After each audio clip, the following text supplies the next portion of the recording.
Good morning, everyone, and welcome to Sunday Morning Coffee with Lisa. I'm Spiritual Coach Lisa Hobb. It is Sunday, May 19th, 2024. Thank you so much for joining me this morning. I hope you're well. For those of you who are new to this podcast, welcome. Please be sure to check out my website at lisahobb.com. It is all about my work and all about my upcoming events. And you can hit the schedule appointment button on every page on the website. I'm also on Instagram under Spiritual Coach Lisa M. Hobb, and I'm also on Facebook under Lisa M. Hobb, Spiritual Coach and Medium. And for those of you coming back and listening every week, I appreciate you so much. Thank you. For those of you listening on YouTube, please be sure to like, subscribe, and share, and leave comments as well. I read all the comments, and I appreciate them and I welcome them, so please do so. This week's topic, Fearlessness for the Win. Woohoo! So every time I talk to my spirit guides, and we have at least a weekly meeting, I am told to be fearless. I am told to go large. I am told that my fear about anything gets in the way of my joy, my gratitude, my happiness, to take the chance. And it's very true. I didn't realize until recently through these meetings how important it is to be fearless. We have fear embedded in us. We're survivors. Through our ancestry, we are survivors. And so we're kind of always walking around with a bit of, alertness or caution or, fear, really, nervousness, perhaps anxiety. But those who are of the greatest success in this world, perhaps you would say it's the 1%, they have less fear. And I don't want to talk about any other qualities they may or may not have. There are some that are very good. But they definitely have less fear. They know. Well, let's say, perhaps they don't have less fear, but they move forward in spite of their fear. Even if it's a baby step, they take it. And that's very important. But what my guides tell me is to really try not to have fear at all. When I have those moments where I have the anxiety, and thankfully it's much less today than ever before, it's very minimally there, but it can be there. I have different methods that I do to eliminate it, to release it, to remove it. And I want to share some of those with you today. The first thing that I tend to do, and I go to that first because it's the quickest, I don't know if it's the easiest, but it's the quickest, is that I see my fears, my anxieties, my worries, any thoughts of limitation. I see them in my hand, cupped in both hands. And I hand it over to my angels and my guides. And I say, take it. Take it from me. I'm going to let it go now. And I'm going to give it up to you. And I'm going to either go about my day or go to sleep. Because do you notice that the most challenging thoughts and feelings you have tend to be when you're laying down at night? It's because your brain has settled. It has opened up. It's ready to give you all that's kind of been hiding through the day. So I, especially at night, will hand over those thoughts, those feelings over to my helpers. And then I say to them, now I'm going to sleep. And I tend to sleep much better after that.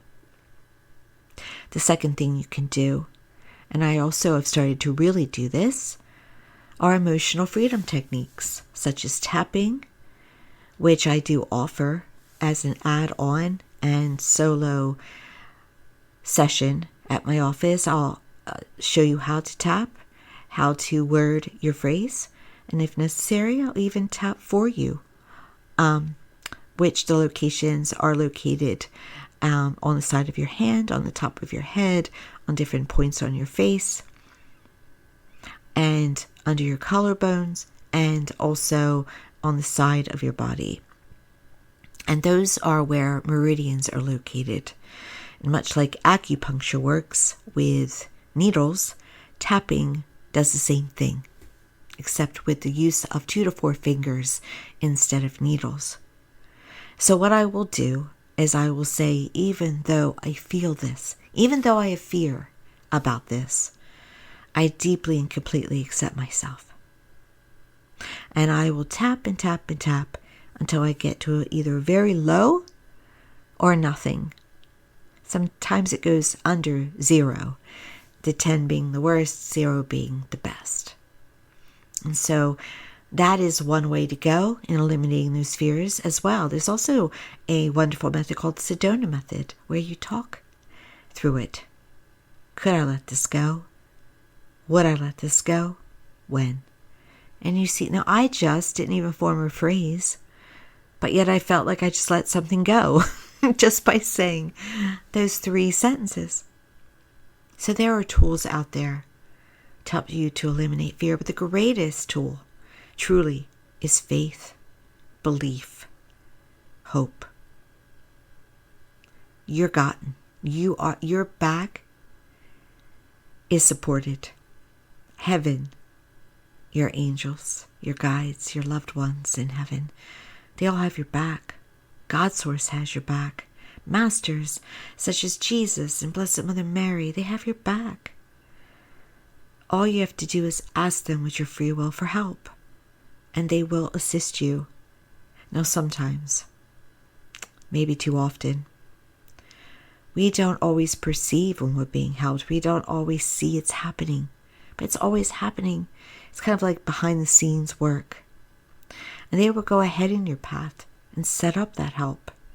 And then all of a sudden, out of nowhere, when you least expected, there it is. There's a resolution. There's a turnaround.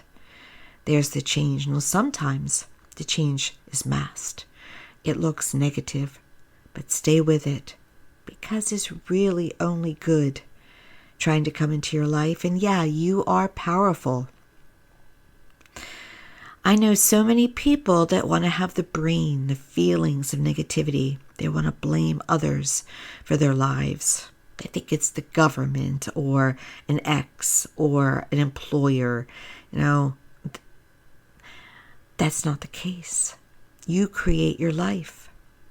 It's up to you. You're responsible. So yes, some of what comes into your life is your own doing, if not most. But when you have been positively focusing, speaking, thinking, feeling, and then negative occurs, that's the universe. That's the universe giving it to you in the most raw, quick, successful way. So that's what I mean when I say stay with it, because things are happening in your favor, even if it doesn't look that way. And it generally happens when you start to really focus on it in a disciplined way, on being the most positive for yourself, your life, and others. And then you go, what is happening here? All of a sudden I'm bombarded. It is your past clearing out. It is that which needs to clear happening. So that's what I mean, stay with it, because the tide will turn onto better. Now back to fear. It's important to understand that some of the fear that you have is given to you. Again, passed down from the ancestors. It's sometimes called sins of the father. It's passed down to you. I always say sins of the ancestors. What they know, they pass on because it's what they know from their ancestors. And so it follows down through the generations. And we hear ourselves saying it, and we don't even know why we're saying it. It's just learned. Perhaps you have a fear about money, and that money doesn't grow on trees. It literally does. So it doesn't even make sense. But it's passed down. Maybe you think you have to work hard for the money, which means, when it's said, that you have to not love what you're doing. But there should be joy in all ways that you live your life. Through your work, profession, life purpose, through your personal relationships. Go for joy in everything that you do as much as you possibly can. Yes, perhaps you can't go in tomorrow and peace out on a job that you don't like immediately. But find what you can feel joy in the moment about it. Or distract yourself from feelings of joy while you're doing it. That will help you tremendously in bringing forward to yourself more to feel joy about. Blessings multiply. Gratitude multiplies. Joy multiplies. Inner happiness multiplies. Negativity also can multiply, but not at the same power of positive. Because positive energies such as joy and gratitude, they are at a higher vibration. Negative feelings are not at a higher vibration, but you will get what you put out. So put out less of what you don't want and put out more of what you do want. That is how powerful you are. And I just, honestly, if I had a wish for mankind besides having all that they would ask for, perhaps in blessings and love, I would say for them to get this. Get this. Don't post on social media complaints. Don't post, oh my gosh, such negativity, such hate, such vitriol. For anyone and anything, you're going to get back more to complain about. You are powerful and you are blessed. See the blessings, and the more you see, the more you will receive. Now, getting back to hope, belief, faith. With fear, sometimes we have to close our eyes and just take a step. Martin Luther King Jr. said, you may not know about that staircase, I'm paraphrasing, but take the first step. Take the first step. You may not know where it goes. You may not know how many steps there are, but take the first step. Take it in faith, take it in love, take it in hope. Because it's going to turn out for the better somehow. Maybe it's just meant to grow you. Maybe it's meant to give you all that you've been asking for when you least expect it. And the greatest masters would tell you that fear is an illusion. There's really nothing to fear. It's just fear itself that we fear. The what ifs, what we don't know, what we can't control. Let it go. Let go of all that you would fear in love and trust your helpers. No matter what, they're there. It's all right to believe in them, and they will test you. I have been tested with not perceiving them, things taking too long. Why? They hear you. There's always a larger picture. There's always a larger purpose. Don't give up on knowing that. And always, always, always be prepared for more. More blessings, more gifts, more surprises, more magic in your life. You know that your life is much better than you realize. And yes, even when you think it's harder, there's always something to be grateful for. It's always there. Find it. Go through that haystack and pick it out, because it's there. Even if you have a diagnosis, there is something there that will come that is for the better. It is there. Even if you're tested, look for it. I always extend my arm when I am tested. In faith, in belief, in hope. I never give up on the universe, heaven, source. I always extend it and go, okay, I'm tested now. I'm going to give you one more inch here to come through for me in some way. Come through for me as I come through for myself. And another thing with fear, and perhaps it's just a reiteration, be focused. Be focused on what you truly want, not on what you don't want. Stay only focused on the positive outcome and not on the negative. When you hear your thoughts that are more doubtful, negative, untrusting, change them, grab them, reverse them. Watch how you feel. Sometimes it's a whisper we don't realize. I do not only HR meetings with my guides, but HR meetings with myself. What is holding me back from this? What am I fearing?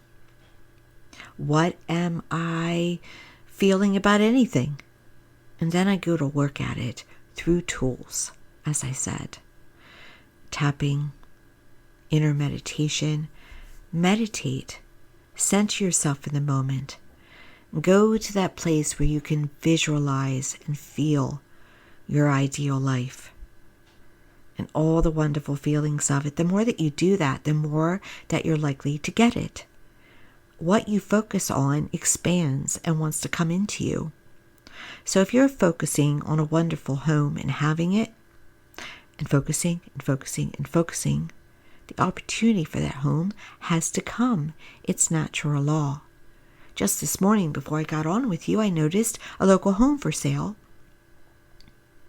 And I just had to check it out because it's a beautiful home. Now, when I go through beautiful homes online, I'm not thinking about what I can afford.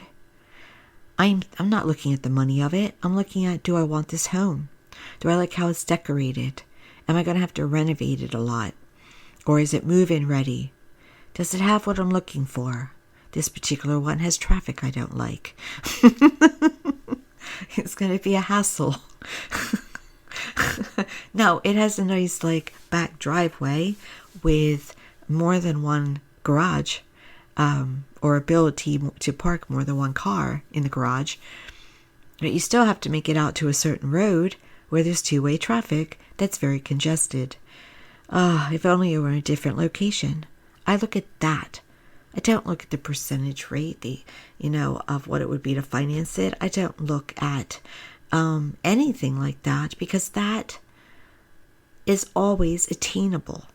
It's always attainable. We have access to infinite wealth. We have access to love. We have access to health. We do. And I say that simply because it's true, but I am not in any way ever saying that it's easy to understand it, to use it, to apply it, because this unreality world, this physical 3D world will tell us that things are a certain way when they're not. The news will always show us the negative and have the little good story at the end, because they want to put fear into us so that we'll watch. They know that salaciousness sells. And so they show us what amps up our fear. So be informed, but stay away from the news. Make your own world. Your world does not include that negative news. Your world does not include the inability to have whatever you would ask for. Go there, live there, and make sure before you go to bed at night that you're not watching the news. That you're not watching violent movies. That you're not watching things or exposed to things. No matter what it is, make it negativity from your friends, whatever it may be. Do not go to sleep with that in your consciousness, because it will go into your subconscious and you'll get more of it tomorrow when you wake up. Protect yourself. Put a bubble around yourself. Now back to joy. Even though this topic is about fearlessness, it's so important to bring up joy, because it's what you get when you take that step away from fear. Choose joy for yourself always. Sometimes that means changing relationships. Sometimes that means changing jobs. Sometimes that means changing homes.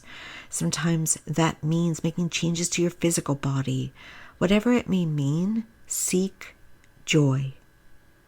And joy is not selfish. It should not be selfish. Joy feeds everybody, because the more joyful you are, the more energy you have to help others, and the more your impact positively helps others through inspiration, through giving them positive belief, through helping you help others by being joyful. So it's so very important. So you must go towards joy, and that's not always easy.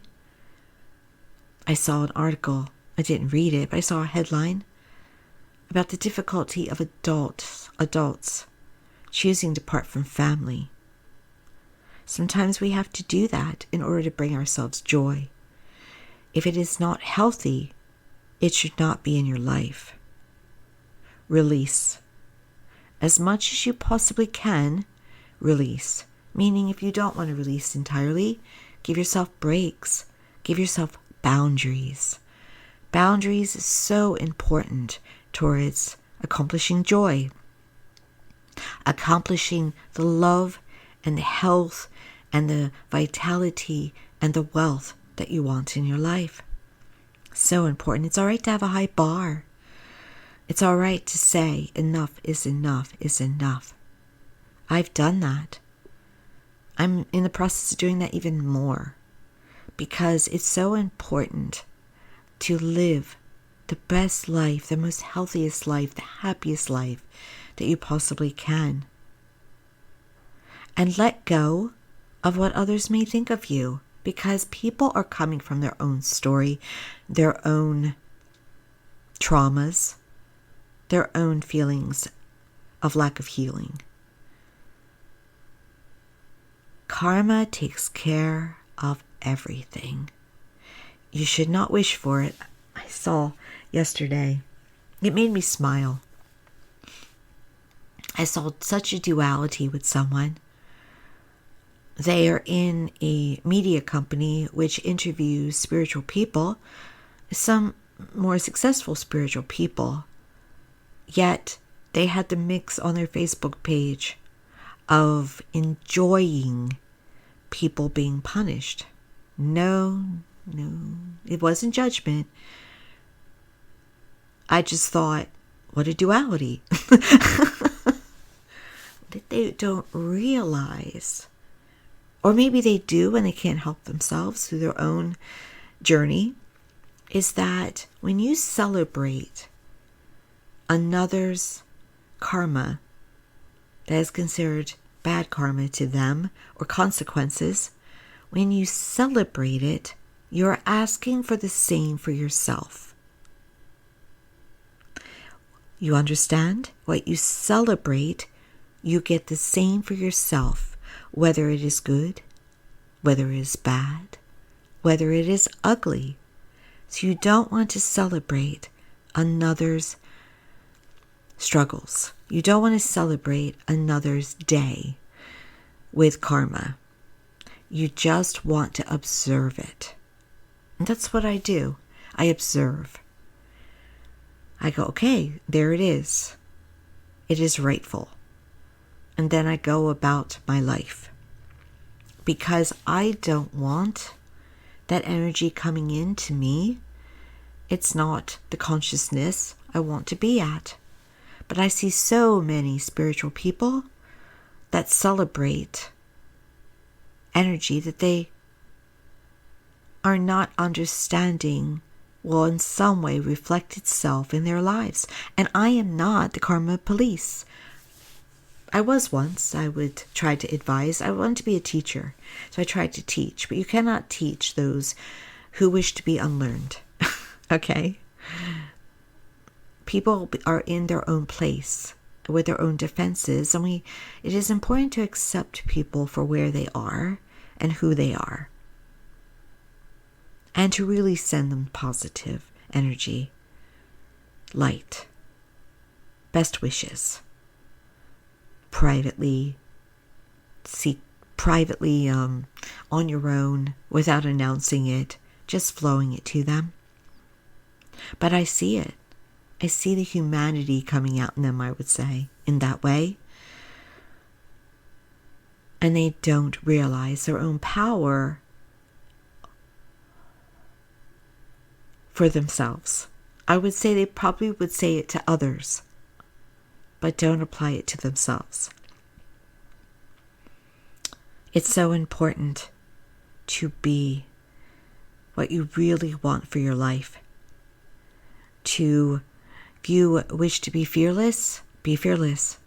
If you wish to be wealthy, walk around and feel wealth, abundance, gratitude for what you know has occurred, even if you don't see it yet.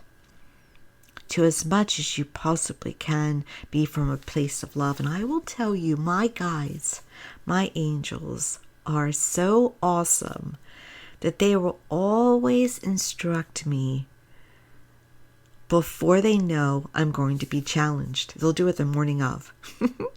Just say, you have be more kind. And of course, I tried to be kind. But this happened recently. They instructed me to remember to be kind and to be even more kind. And then I was challenged all day with it. I was kind. But I was challenged. They would tell me to feel more love in a morning. And then that day, it's hard for me to feel love for others. Because everyone will come at you and test you. Not everyone, but your primaries. You'll be tested. And they knew I was going to be tested. They knew that a cranky person would be around me. They knew that a person who perhaps has been unkind in the past would pop up. Right? Be kind. Sometimes it's exhausting, by the way, to always take the higher road. Not to be kind, but to take the higher road. And I only say that because I had a moment with that. Where I was like, I'm so tired. It's the end of my day. I'd been with clients all day. I was drained. Because the work drains, but I still feel very positive for it and about it. I'm grateful for it. So I arrived home and I'm on my last eighth of a tank and I'm challenged. I get online to see what I've missed, and there was an opportunity there for me to take the high road again and to not have what I like to call a human moment when it would have been rightful to have a human moment. And I just said out loud to myself on that moment, I'm tired and I have to take the high road. Now what am I going to say? Like that. And I did. I handled it. But I was slightly exasperated. Heaven knew that moment was coming. They know if it's coming that day. They know if it's coming later that week. They know if it's coming in a month. They know. And they will prepare you for it in some way. Even if you don't talk to them directly. But I encourage you to sit down, center yourself, and open up to your angels and your guides, and even your departed loved ones, and talk to them directly. It is not blasphemous. It is not sacrilegious. It's not going to get you in trouble with heaven if you do that. Heaven wants you connected to it. That's why angels are using numbers now to communicate with us, because they want to make it easier. The veil is thinning. Heaven is coming to earth. That energy is. The fifth dimension is trying to land, and it's landing a little bit at a time. You can do what I do. I would never tell you otherwise, because it's true. But it has to be a practice. It has to be something that you make a point to do. I have a meeting every Friday about 9:30. Sometimes it's delayed. I'm not going to say why it's delayed, but it makes me giggle. Sometimes people know when I'm about to have my meeting. And I and my guide and I, we do have a giggle about it. But it's not always delayed too long. Sometimes it's early and sometimes it's right on time. But we get together and I will receive a message. I would ask questions. And it's the questions that doesn't have to be an audible voice. It can be a knowing. It can be, you're right, that feels right. I think that's it. Or you might get an external sign later that day or the next day. It's okay to do that. It's okay to ask for signs. Usually they'll come in 3. But be aware, don't look. Be open, be willing to move on the answer, even if you're not sure if you like it. Heaven is all right with loving you and assisting you. And again, wants to foster that connection with you. Try that out, especially if you're feeling fear. Go to them. I'm feeling fear. Help me with it. Show me what I should do right now. Show me it's all right. That's so important to do. Please keep that in mind and notice what you fear, because it may surprise you what you fear. And where did it come from? Well, it came probably from your past, but it doesn't mean that anyone's at fault necessarily. It just means that what was passed on to you is what someone knew, and you chose to take it on as your own. But you don't have to. You do not have to live in fear. You have the unlimited capacity to form whatever life you want. You deserve it. Thank you so much for joining me this morning. I hope you have a wonderful week. Please be sure to like, subscribe, and share if you're listening on YouTube. Please be sure to check out my website, lisahop.com, and to like and follow me at my business page on Facebook and also on Instagram. I appreciate each and every one of you. I'm grateful for you. Until next time, many blessings.